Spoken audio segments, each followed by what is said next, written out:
Hello everybody, welcome to the I Am IT Geek YouTube channel. My name is Shabazz Dan, as ever, I am the IT Geek. Welcome back to another AZ700 designing and implementing Microsoft Azure Network Solutions. You've probably seen I've got episodes coming thick and fast, AZ700 series, I've got my book reviews coming out, quite a few. So I've been keeping you all very busy. Again, keep on watching. Thank you all, everyone, for your support. So this is the third part of the implementing Azure managing network security groups. Again, I'll be doing the theory. I've got Mohammed Sajid doing the lab. So let's get started. So as I mentioned, we are still on module 5, securing connectivity to Azure resources.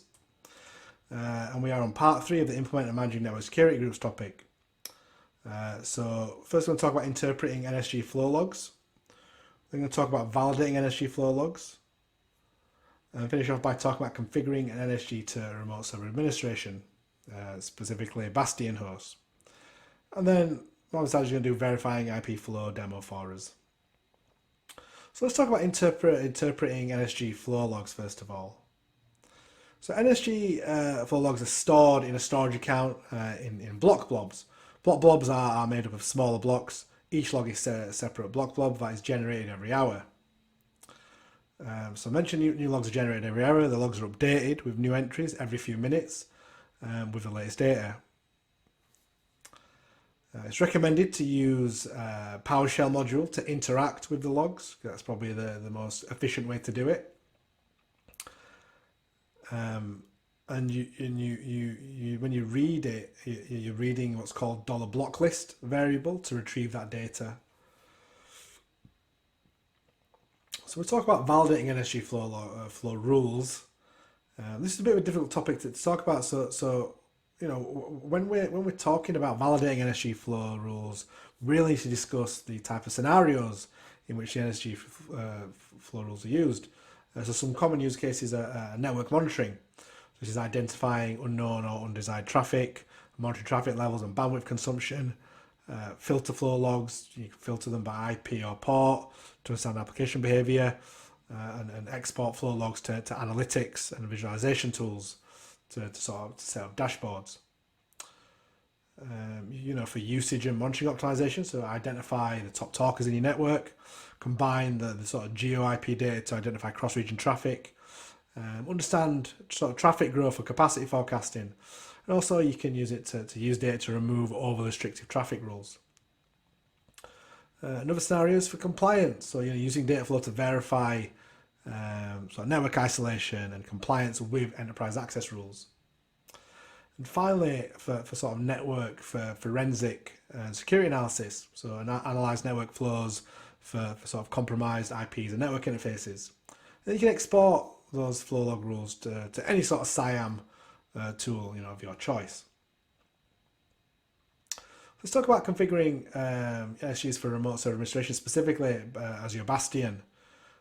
So if you choose to use NSG with your Azure Bastion resource, you must create all sort of ingress and egress traffic rules. I'm going to talk about those in a second. Omitting any of the these rules that I'm going to talk about in your NSG will block your Bastion resource from receiving any sort of necessary updates in the future, or therefore it'll open up any sort of your resource to any sort of future security vulnerabilities as well. So let's talk about ingress traffic first.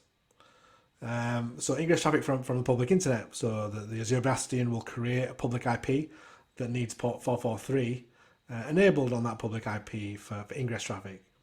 Port 3389/22 is not required. I repeat, not required to be opened on the Azure Bastion subnet. What you want to know is that the source can be either the internet or a set of public IP addresses that you specify. We also need to make sure we allow ingress traffic from an Azure Bastion control plane. So for control plane connectivity, you enable port 443 inbound from Gateway Manager Service, the Gateway Manager Service tag. This enables a control panel or the control plane that is the Gateway Manager to be able to talk to your Azure Bastion. We then need to do ingress traffic from the Azure Bastion data plane. So we've done the control panel, now do the data plane.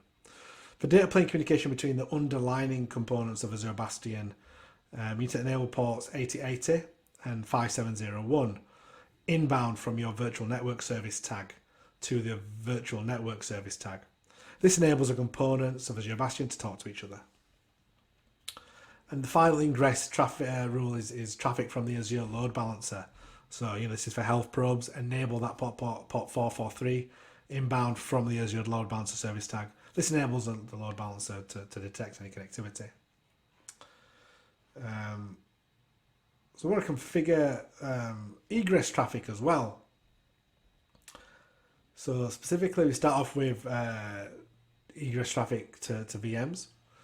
Azure Bastion will reach the target VMs over private IP. So the NSGs need to allow egress traffic to other target VM subnets for port 3389 and 22. If you are using the custom port feature as part of your standard sort of SKU, then the NSGs will instead need to allow that egress traffic on that target VMs for that custom value. We've then got egress traffic to Bastion data plane. So for data plane communication between the underlying components again for Azure Bastion, again same ports 8080, 5701 outbound from the virtual network service tag to the virtual network service tag. This enables the components to kind of talk to each other within Azure Bastion. Then got egress traffic to other public endpoints in Azure. So Azure Bastion needs to be able to connect to these various public endpoints within Azure, for example, for diagnostic logs and sort of metering logs. For this reason, Azure Bastion needs outbound to 443 to Azure Cloud Service Tag. Finally, from an egress perspective, we need to the internet. And Azure Bastion needs to be able to communicate with internet for session and certificates or validation. For this reason, we recommend enabling port 80 outbound to the internet.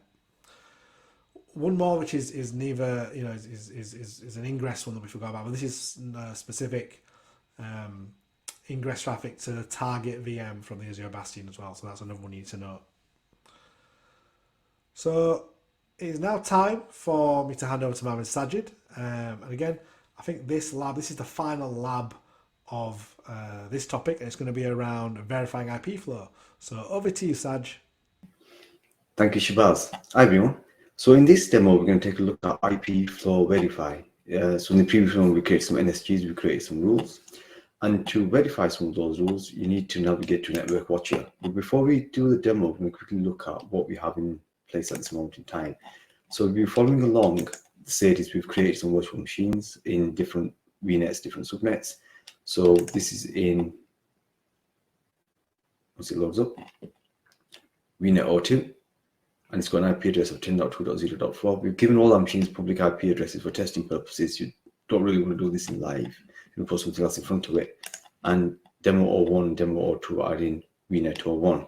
And VNets are connected using a virtual WAN. And if you know how this is set up, we'll look at the series about virtual WANs. And we have connectivity between two VNets through virtual network connections that have already been created. Just take a moment for this to load up. It's running a bit slow this morning.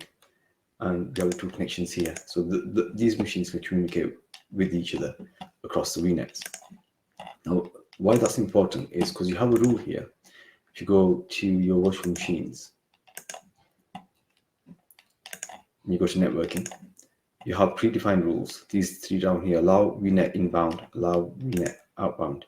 So VNet to VNet connectivity works because you have a rule that already exists to allow that connectivity to work. So if we look at the internal IP addresses of these machines, 10.2.0.4 and 10.1.0.5. So if we navigate to Network Watcher, IP flow verify, and then select the machine that you want. So let's pick our first one, demo 01, which is in VNet 01. It pre-populates the network interface for you. TCP direction inbound or outbound, 10.1.0.5, and the other one is 10.2.0.4. If you pick, for example, 3389 as a rule, 3389, this should work. I should tell you down here what rule you're actually hitting.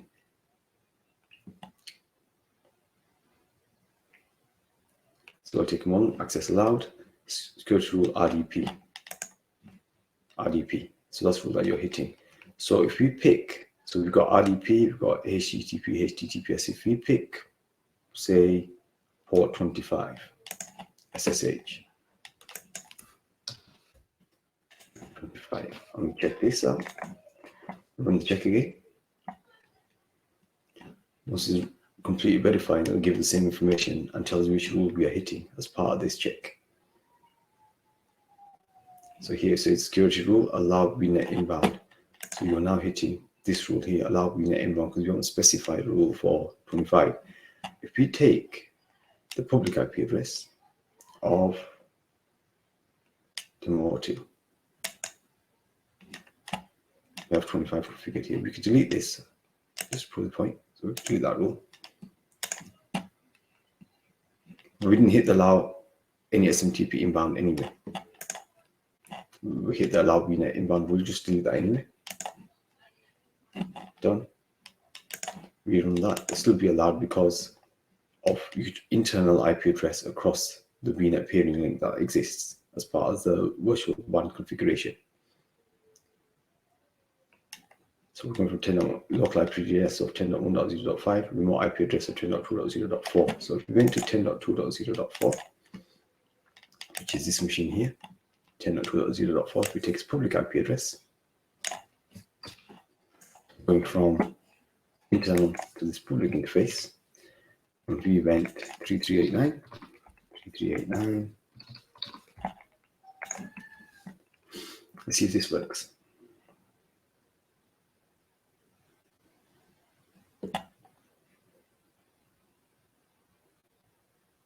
Again, access allowed, you hit RDP rule. If we went 25 now, from internal to internal it worked, internal to external, let's see if this works.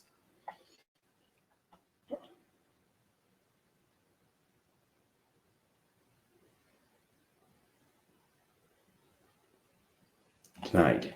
And deny all inbound is the last rule, deny all inbound, because it doesn't exist to allow that connectivity from private to the public IP address, access is denied. And that's how you can use Network Watcher IP Flow Verify to verify the connectivity. Thank you for watching. Back to you, Shabazz. Thank you, Mohammed Sajid. Another great lab, and again, because of the topic, and there's loads more labs we could have done, but I think again we need to kind of restrict the sort of size of the videos as well. Don't want to do too much, so we tried to keep it on the NSG sort of area. So you notice the labs that we've done on this topic: create an NSG, configure NSG rules, and then verify IP flow. So I think these all kind of matched each other and kind of flowed quite well. So I hope you all found that helpful. The GitHub lab repository link is in the description, so use that yourself, do all the labs you can do. So yeah, give us a like, drop us a comment, follow us. Our socials are in the description as well. Follow us on Twitter and LinkedIn, both me and Mohammed Sajid, and please subscribe. Why are you not subscribed? If what am I doing wrong, let me know and I'll do it. So thank you for watching, and until next time, goodbye.